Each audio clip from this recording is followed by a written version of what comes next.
What is up, everyone? JD here. I hope you're all doing well today. Today we're going to be taking a look at Satu Dave's XM24 that he sent out for me to check, or sent in for me to check out. Let's get into it. So what we're going to be doing today is we're just going to talk thoughts and impressions. I'm not going to go through the knife specs. I'm not going to go through size comparisons per se.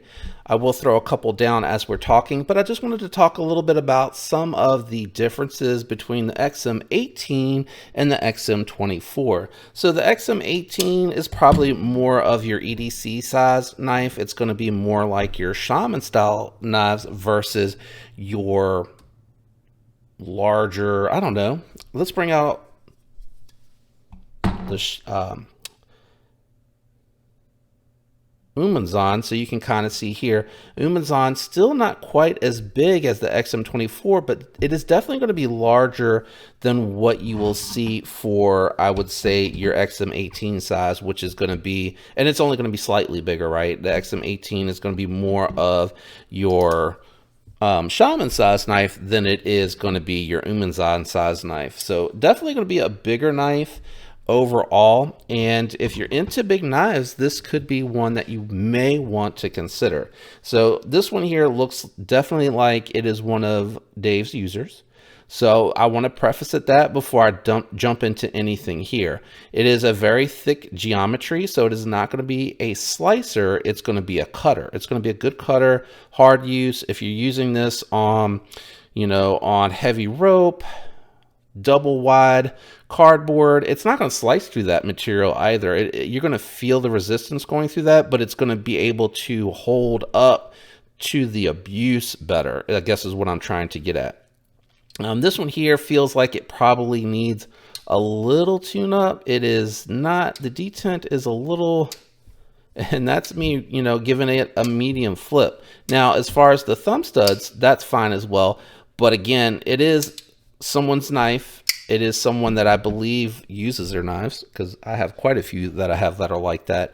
So the detent tune could just be age, right? Could be time of use on the knife, but it is a really big knife. Another knife that I did want to bring out here that I thought was going to be a really interesting comparison for Dave to see is going to be the MSI up against the XM24, because Dave really likes this size knife. This is probably what I would refer to his medium size knife.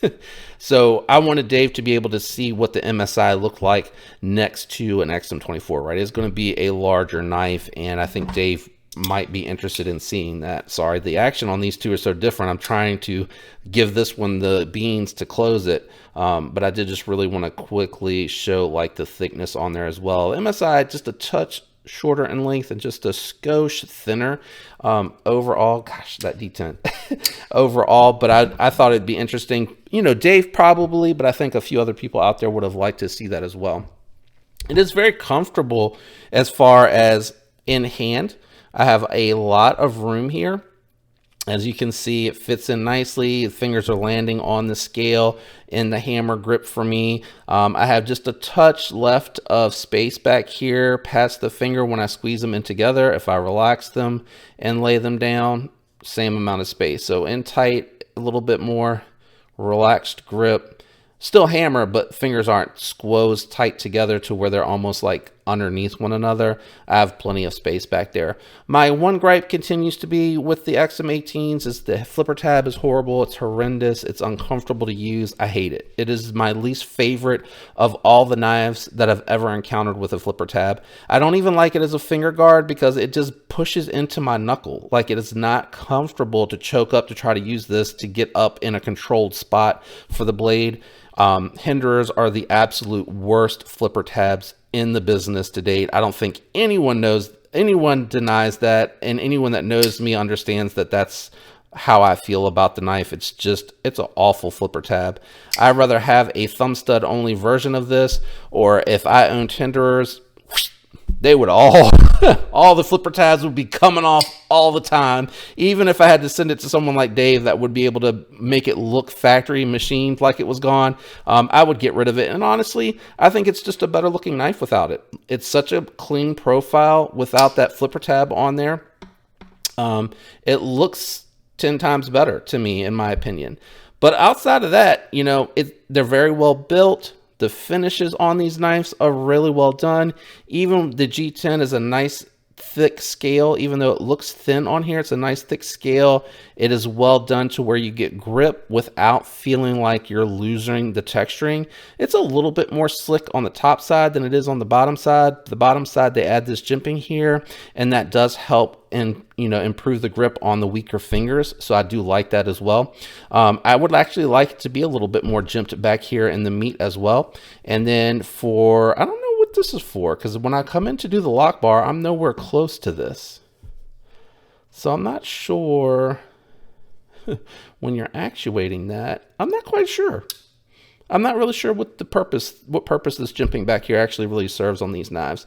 And this is such a big knife. I don't think I'd ever see anyone, I don't know. I don't think I've ever seen anyone, even in photographs, have a lanyard on this thing. It almost just doesn't make sense, does it? It really doesn't.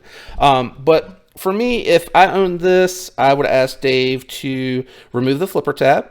I would use thumb stud only action on this. I would tune up the detent a little bit on this one, probably again because it's age, right? Probably because it's been used.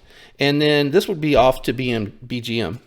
I would absolutely 100% send this out to get a hollow grind on it, and I would ask him to go as far up as he could go on it.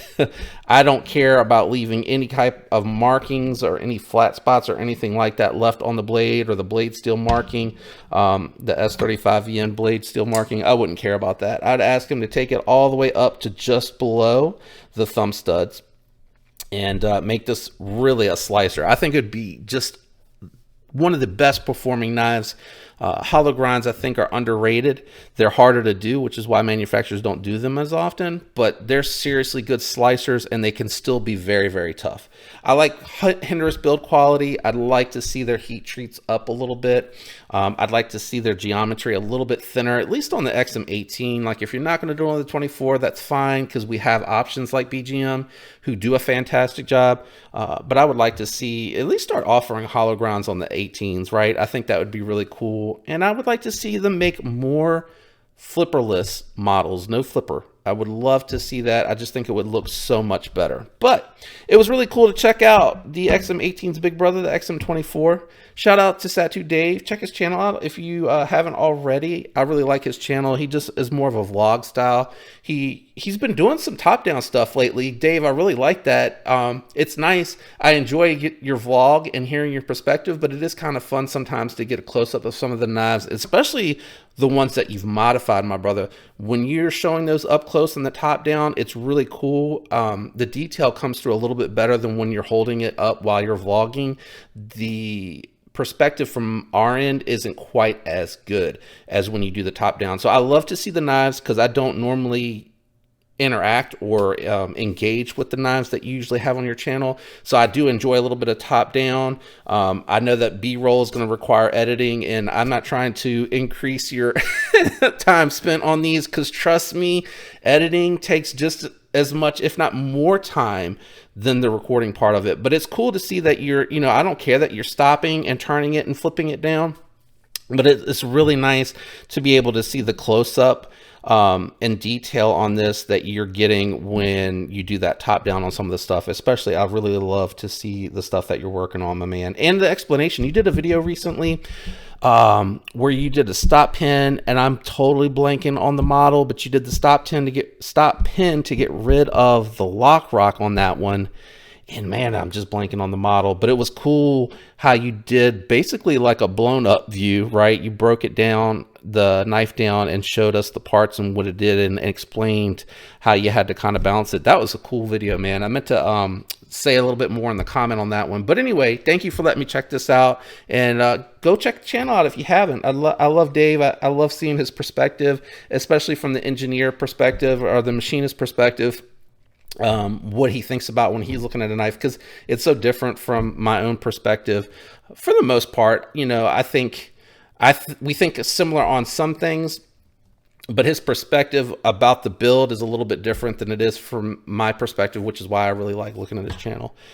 But shout out to everyone out there that leaves the likes, the comments, is subscribed, and supporting my channel. I appreciate each and every one of you. And don't forget, when you use the links down below, it does help. It gives a little bit of a kickback so I can pick up, some knives or put towards some knives for the channel to help with the reviews. So thank you for that. I appreciate when you do that as well.